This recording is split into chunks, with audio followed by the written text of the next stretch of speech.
Oke guys, Assalamualaikum warahmatullahi wabarakatuh. Balik lagi sama gue Dion Gustian. Nah, kali ini gue lagi sama Bumblebee. Di video kali ini gue mau nunjukin sedikit progres dari project Bumblebee, yaitu Aerox gue. Yang mana di video sebelumnya, bukan di video sebelumnya sih ya, di video pertama gue yang gue nge-review Aerox ini, itu kan kalian udah pada tahu lah ya. Kalau misalnya emang belum nonton, kalian bisa nonton. Nanti kita cantumin linknya juga.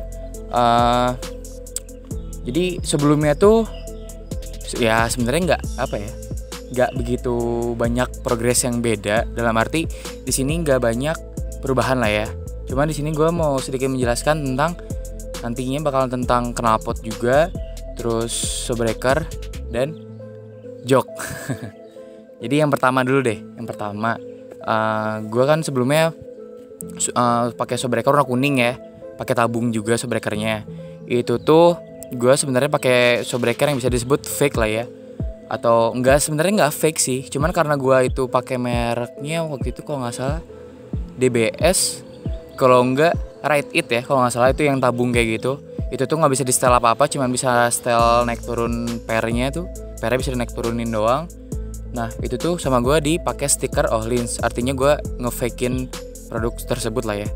Jadi karena satu dan lain hal, gue ganti showbreaker gue sekarang pakai KTC Racing yang non tabung. Ini tingginya 305 mm, tinggi orisinilnya Aerox ya. Ini tinggi orisinilnya Aerox, sama persis sama orisinilnya. Cuman bedanya sama yang orisinil ya, bedanya di sini dia bisa setting ribbon. Yang ada di bawah itu ada klikannya gitu, di bawah bisa di setting keras atau empuk, dan bisa naik turun per kayak gitu. Juga diameter pernya tuh lebih besar. Kalau bisa kalian lihat lah itu diameter pernya lebih besar. Jadi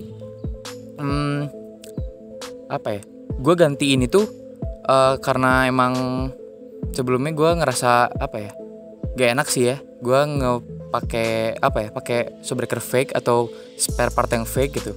Dalam arti gue di sini cuma pengen nunjukin ke kalian bahwa dengan low budget pun kalian bisa dapetin showbreaker yang enak dan bagus dilihatnya gitu ya. Menurut kalian gimana? Cocok nggak pakai showbreaker warna merah? Kalau misalnya menurut kalian cocok atau nggak cocoknya, boleh komentar di bawah deh. Kayak gitu ya. Terus di sini gue belum nggak tahu sih ya ini tipe persisnya KTC ini apa. KTC yang jelas yang gue tahu ini tuh KTC non tabung aja. Gue pasang kemarin di Jones Garage, dipasangin di sana. Nggak beli di sana sih, gue beli ada dari toko.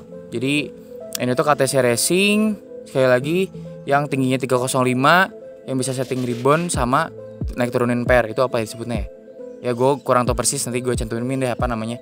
Nah ini tuh gue selama pakai kemarin ya, dari Jones ke rumah, dari rumah ke daerah sini. Gue lagi ada di daerah Cimahi di Cipageran ya. Ini tuh showbreakernya cukup worth it lah ya.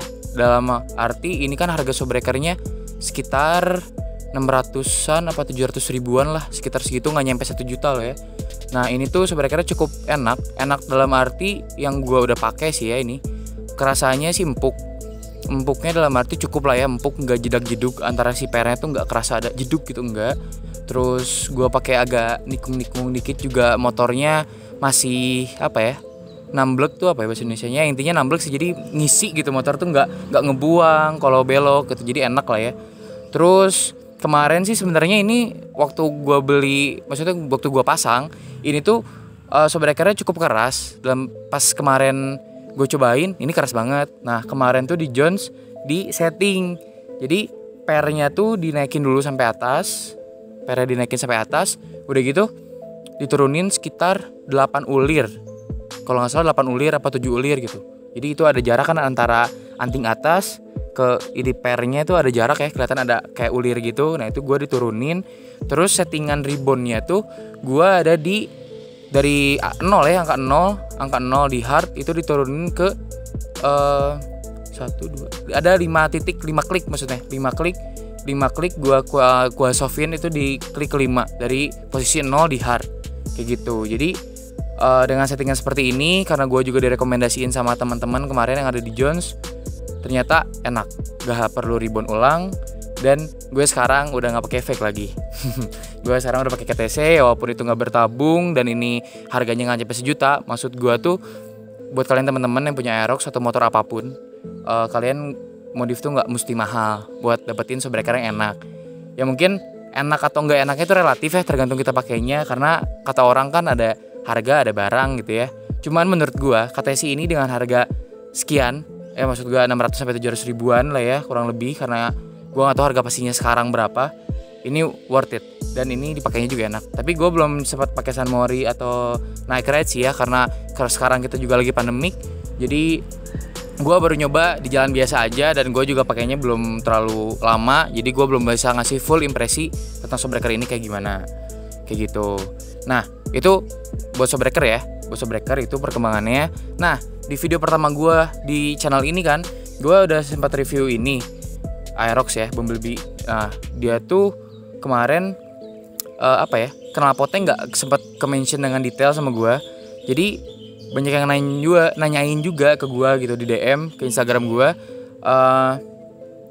bahwa knalpot ini tuh knalpot apa bang. Nah bicara soal Instagram nih, jangan lupa dulu nih buat kalian yang nonton, follow dulu Instagram gue Dion Gustian, atau Instagram official dari akun ini atau channel ini itu ada dg.enthusiast. Ada juga di Instagram gue ya. Dan jangan lupa buat teman-teman buat subscribe dan klik juga tombol loncengnya biar dapat notifikasi dari gue kalau gue udah update lagi kayak gitu ya. Oke, lanjut nih ya ke knalpot ya. Knalpot tuh ini pakai Kawahara Scarico.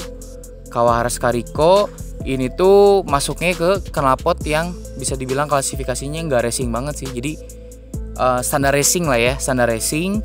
Karena bentuknya juga nggak begitu jauh sama yang orisinalnya ya, walaupun emang dia kelihatannya lebih kecil dan lehernya lebih panjang.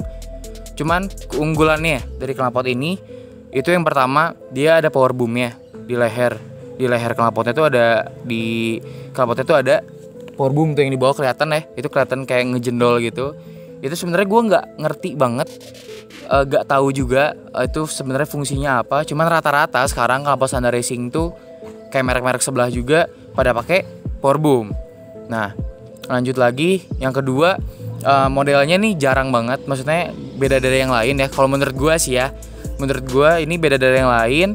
Dan suaranya juga enak, nggak terlalu bising, nggak terlalu nggak terlalu pas dipakai RPM tinggi nih ya. Dia nggak terlalu teriak yang cempreng gitu, enggak, dia ngebas sih knalpotnya. Karena si ujung keluaran outletnya itu apa disebutnya itu ya, itu kalau nggak salah itu sama persis sama orisinil kayak gitu. Nah satu lagi nih, knalpot ini tuh ternyata setelah gua ngobrol-ngobrol sama teman-teman yang punya Aerox juga, yang mungkin senang modif juga gitu ya, knalpot ini tuh jarang banget katanya.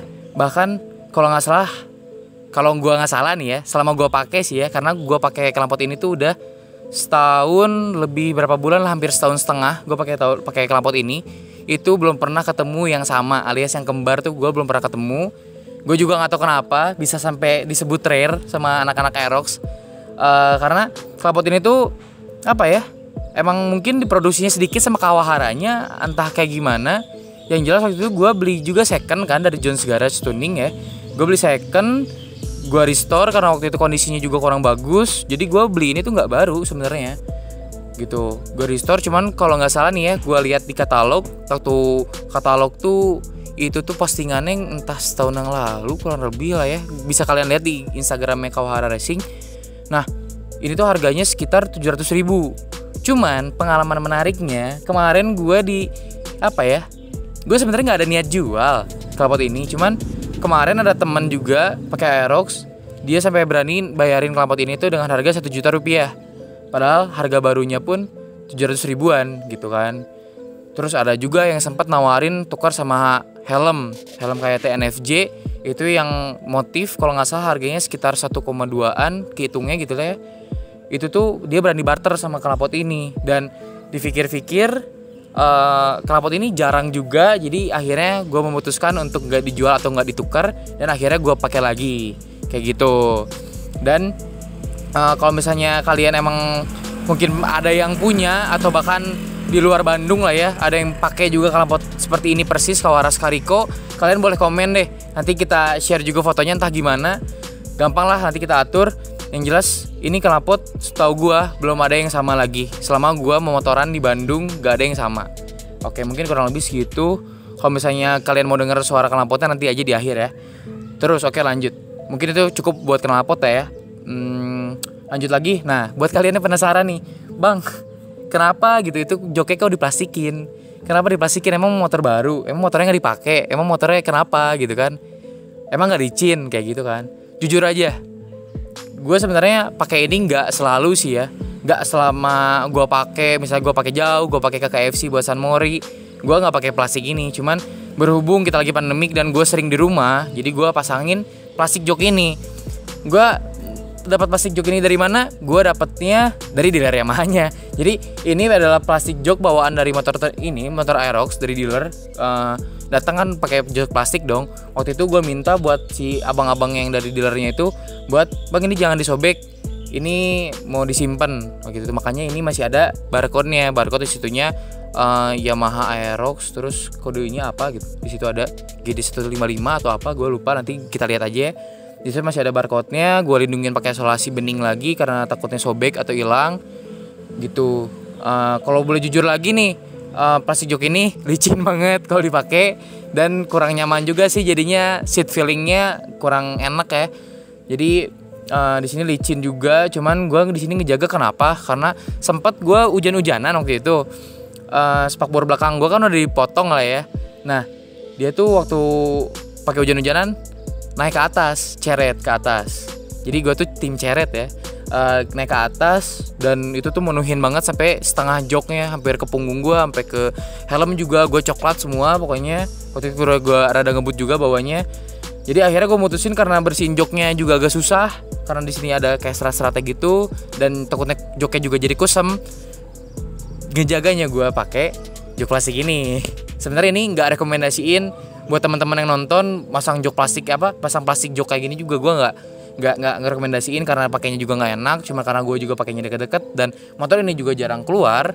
Kebenaran ini motor udah setahun lebih tapi kilometernya juga baru 5 ribuan kurang lebih. Gue pakainya deket-deket aja. Jadi gue plastikin kayak gitu. Oke, mungkin cukup sekian dulu nih tentang apa yang udah gue upgrade di Bumblebee Aerox gue. Dan ternyata itu cuma upgrade itu cuma subbreaker doang. Cuman gue di sini perlu ngejelasin tentang tentang knalpot dan jok gue nih yang gue plastikin. Mungkin buat teman-teman yang mau dengar suaranya, kita denger dulu aja sebentar kali ya.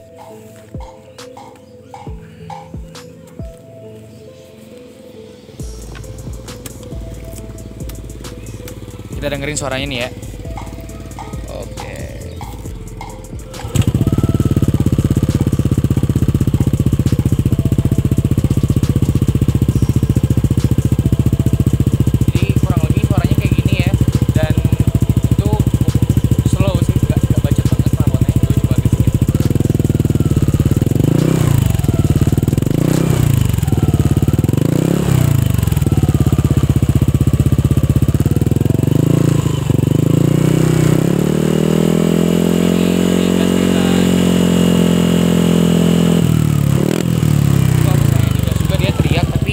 Ngebas gitu.